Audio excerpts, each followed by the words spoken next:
Welcome back, IT professionals. We are diving right into part 5 of our 10-part explainer series, IPv6 Transition, Scaling the Modern Global Network, an introduction for the IT professional. Now, if you've been following along, you already know the basics, right? We've talked about the foundational concepts and that whole IPv4 exhaustion issue. But today we're shifting gears. We are moving away from the why and getting right into the how. Consider this your definitive, step-by-step guide to actually moving your infrastructure to a highly scalable, modern network. Let's get to it. Before we get too far in, a massive thank you to Virtualization Options, LLC. They're a fantastic technology research, education, and advisory organization based out of Colorado. We're drawing directly from their curriculum today, which is built specifically for IT pros like us who are gearing up to support an organization's IPv6 migration. And let me just assure you right now, today is all about the practical, hands-on how-to. No fluff, we are getting straight into the operational weeds. So here's our game plan for this structured gap analysis. We're going to hit the endpoint advantage, bridging the infrastructure gap, securing the first hop, Active Directory integration, the mobile carrier blueprint, and finally wrap it up with your 3-step action plan. Section 1, the endpoint advantage. Okay. Let's kick things off with some genuinely reassuring news about where your network probably stands today. Our source material puts this perfectly. The transition from IPv4 to IPv6 is not a single event, it's a multi-year, multi-strategy journey. Honestly, take a deep breath, right? This immediately calms those transition anxieties. You do not need to plan some frantic weekend-long rip and replace, not at all. Think of this as a marathon where you're intelligently laying down a parallel infrastructure. And what's really wild here is that the hardest part, it might actually already be done. Just think about the operating systems running right now. Windows 10 and up, Linux kernel 2.6, macOS, iOS, Android. They're literally all dual-stack ready by default. Out of the box. The smartphones your users are holding and the laptops sitting on their desks are practically begging for an IPv6 address. So the gap isn't actually at the user level. The gap is in the network that's supporting them. Which brings us to Section 2, bridging the infrastructure gap.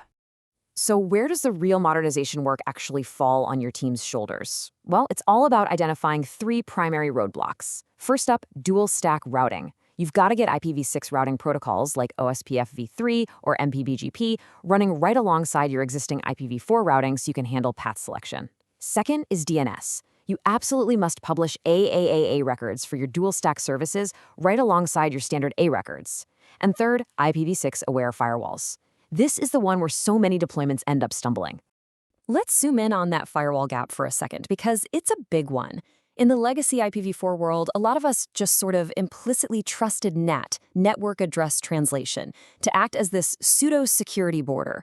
But in the IPv6 world, we are restoring true end-to-end connectivity. And that means your IPv6-aware firewalls require explicit, separately applied access control list policies.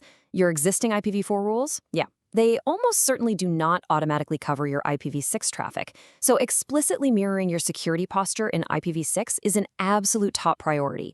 You definitely don't want to accidentally expose your internal dual-stack hosts to the wild west of the public internet. Let's move on to Section 3, securing the first hop. Beyond the perimeter firewall, we really have to talk about non-negotiable security within your local VLANs. See, in IPv6, hosts typically learn their default gateway and network prefix from something called a router advertisement, or an RA. Now, this is absolutely brilliant for auto-configuration, but it introduces a bit of a vulnerability. This is why RA Guard must be enabled on all access switch ports that face your end-user devices. It stops standard user devices from sending out rogue router advertisements, which could completely black hole or intercept your local traffic. And right alongside RA Guard, we've got its partner in crime, DHCP v6 Guard. Even though IPv6 leans really heavily on router advertisements, you still might be using DHCP v6 to assign specific addresses or pass out additional options.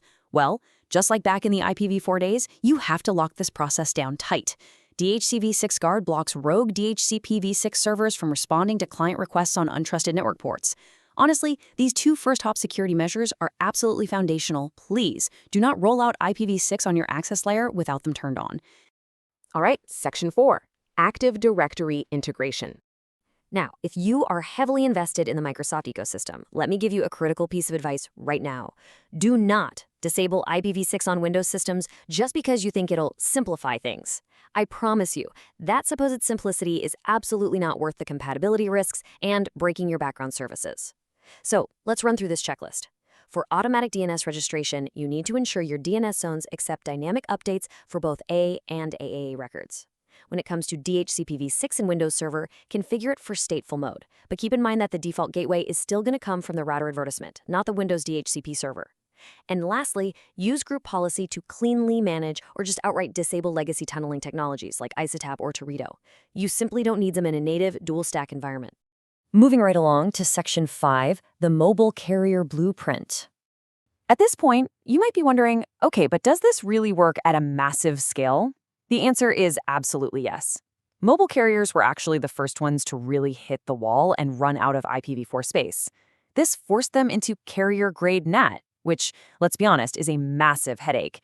But by transitioning to IPv6, they eliminated that NAT state table entirely. We're talking drastically reduced CPU overhead, lower memory consumption, and a huge drop in overall complexity. This blueprint, assigning real, globally unique addresses to every single device to restore true end-to-end connectivity, is directly applicable to simplifying your own enterprise network. Believe me, removing NAT internally is a total game changer for troubleshooting. And that brings us to Section 6, your 3-step action plan. Okay, we have covered a lot of theory. Now let's talk about immediate application. I want you to follow these 3 exact steps. Step 1. Call your ISP and confirm your prefix delegation. Demand a /48 allocation. That's going to give you 65,000 subnets. If they try to hand you a smaller /60, politely but firmly refuse it. Step 2. Build your addressing plan on paper, or a spreadsheet, way before you ever touch a router console. Map it out. And step 3, train your team.